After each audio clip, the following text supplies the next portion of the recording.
So yeah, my name is Dom Gagliano, and I grew up in Long Island and had most of my life growing up in New York City until 12 years ago I moved up to Ithaca, New York, and kind of created a life here. I've been into music since I was a little kid.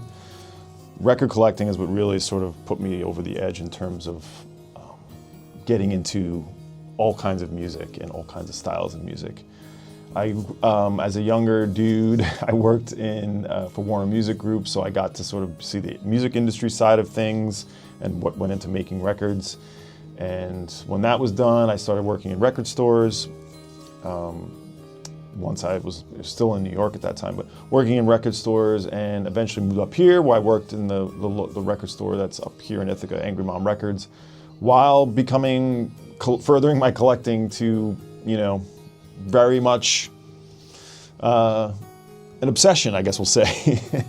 So I started doing a YouTube channel in late 2020 for obvious reasons, but I was sort of involved in just watching different, YouTube creators, VC creators, vinyl community creators, and I decided to give it a go at some point. So yeah, I started doing videos for the vinyl community, kind of thinking I would buy less records that way. It went the opposite.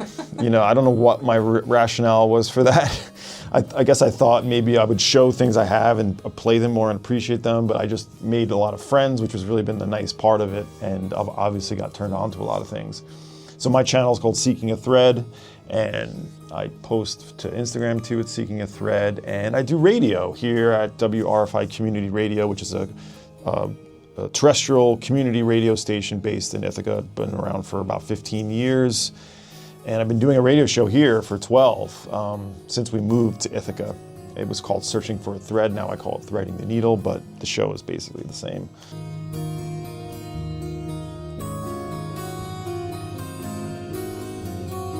Alexander Skip Spence, this was released in 1969 when Skip Spence was put away for prison in a mental institution, or I should say more of a mental institution issue.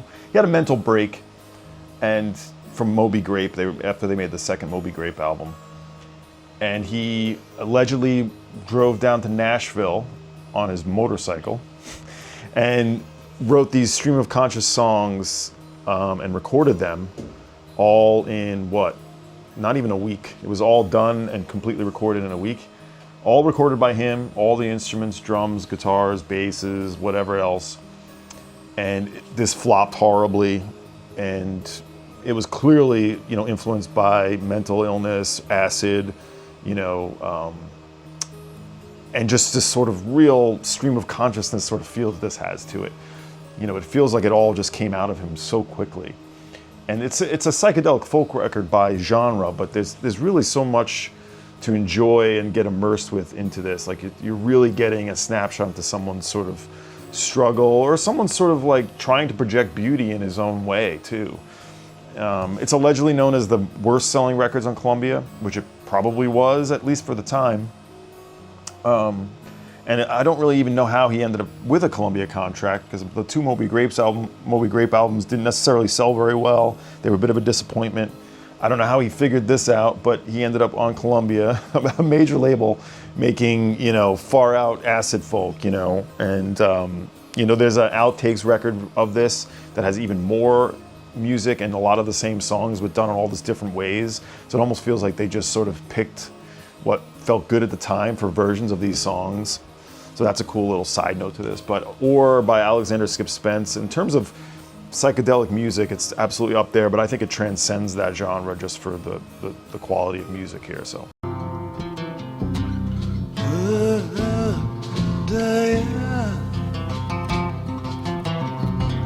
Tis for like rain. Yes, we'll say this is one of my favorite jazz records. I now have 2 copies because I was just able to get the first pressing at Hudson Valley Vinyl on my way to WFMU this past weekend. And this is The Elements by Joe Henderson from 1974, featuring Alice Coltrane. She's sort of, she's not on every track, but most of it. On the Great Milestone label. This is absolutely my favorite Joe Henderson record, as I said, one of my favorite records. With Charlie Hayden, who sounds amazing on bass. Clearly, you know, he's been part of an incredible run of records over the years. And Kenneth Nash on various percussion, North African, Sakara drum, Chinese, African, and Indian bells, gongs and percussions, congas. Michael White on violin, who at this time was part of a bunch of really interesting records on his own too, on Impulse. Alice Coltrane, piano, harp, tambura, harmonium, and Joe Henderson, the great tenor saxophonist, also playing alto and flute. So the story with this one is you have the 4 elements, obviously: fire, air, water, earth, and it's just it's just probably the apex of spiritual jazz. Just a gorgeous listen, meditative, cosmic, all of those wonderful things you think about with jazz of this era. And I found out about it from the DJ Kicks series, or no, sorry, not the DJ Kicks, Late Night Tales, the Kieran Hebden Fortet edition, in which they use Earth, the last track, which is certainly a highlight of this record. The whole thing's a highlight, but that one in particular was just obviously a really great break to it. Just stunning. I'm just getting chills thinking about it.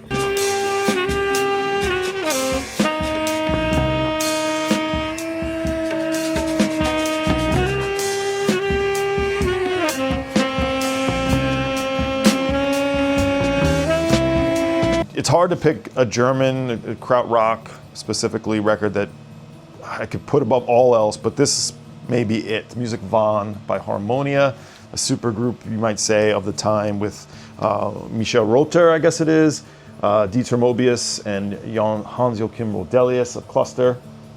This is their first album that they made. A lot of people really consider this the one pure Harmonia record, because the next one was sort of fractioned off and they weren't really playing in the same way.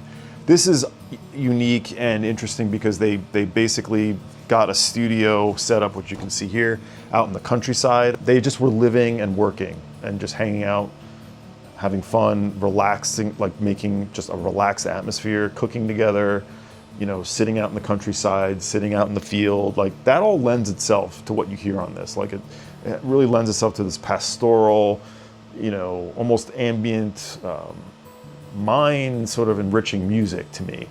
And it's krautrock sort of, but it's really more of an electronic synthesis. You know, Rother is playing guitar here, but you have the other guys doing this electronic processing. And, you know, when it comes to like warm analog sound, this is kind of ground zero for that sound, for a record.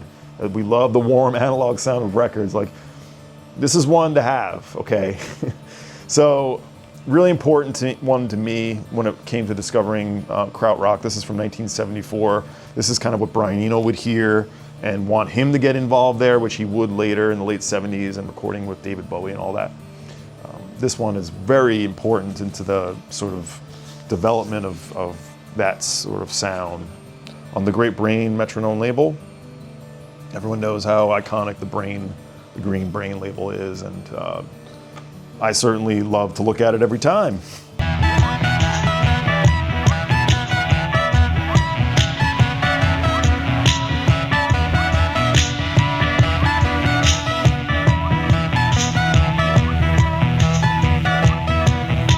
Next, we have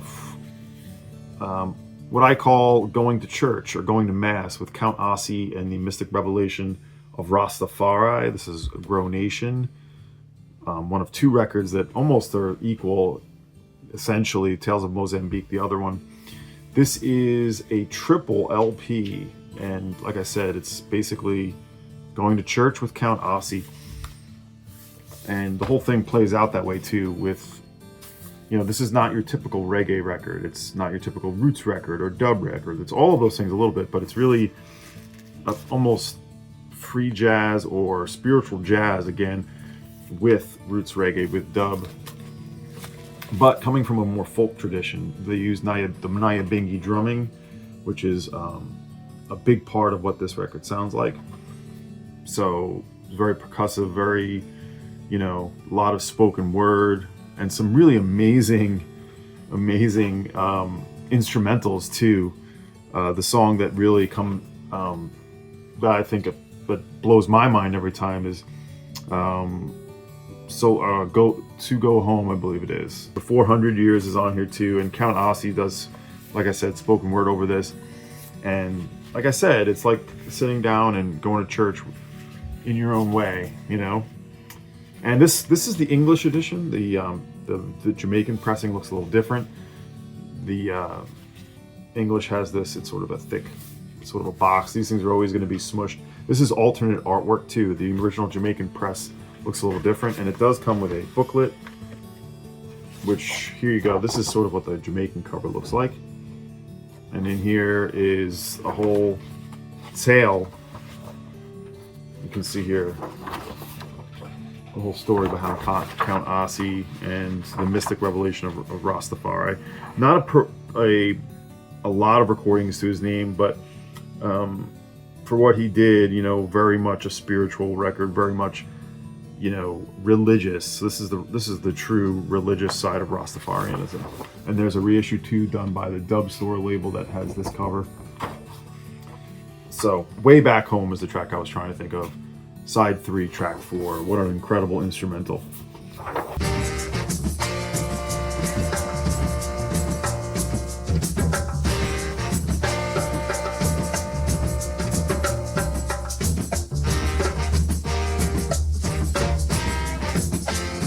I'd be remiss if I didn't pick something by one of my idols, John Fahey.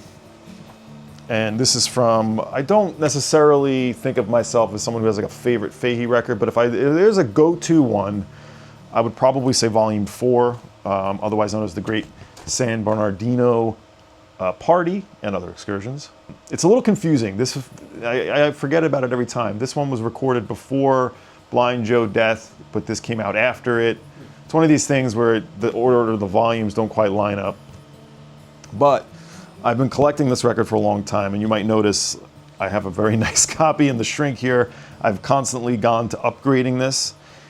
And if you know anything about the Great Tacoma Records, which is an independent label started by John Fahey in 1959, that was rare for the time. The sleeves were interchangeably done. Even though they changed the label designs, the sleeves were always interchangeable. So over the years, I've been able to upgrade the sleeve only by buying crappy copies of the record, later pressings, but a lot of times they were paired with the original sleeves. Now, this one does have a different sleeve design after this, but you can find this first sleeve in a lot of different iterations, and I Frankenstein them.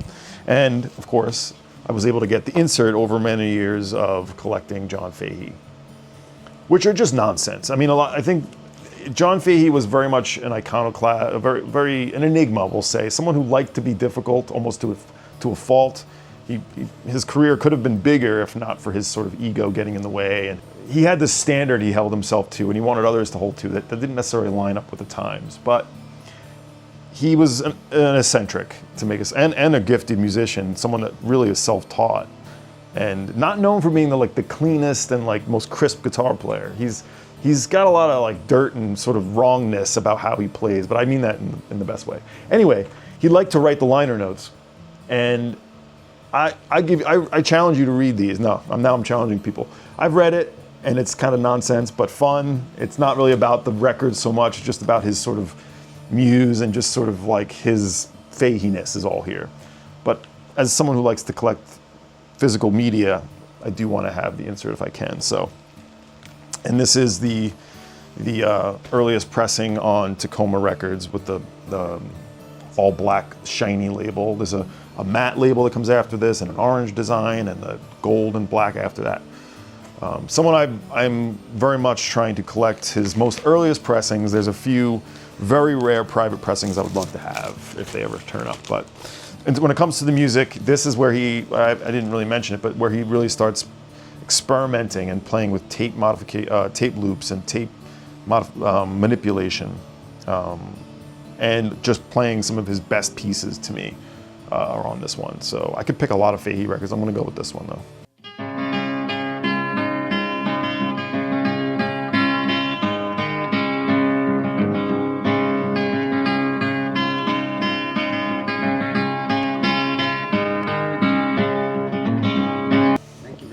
Yeah. That's awesome.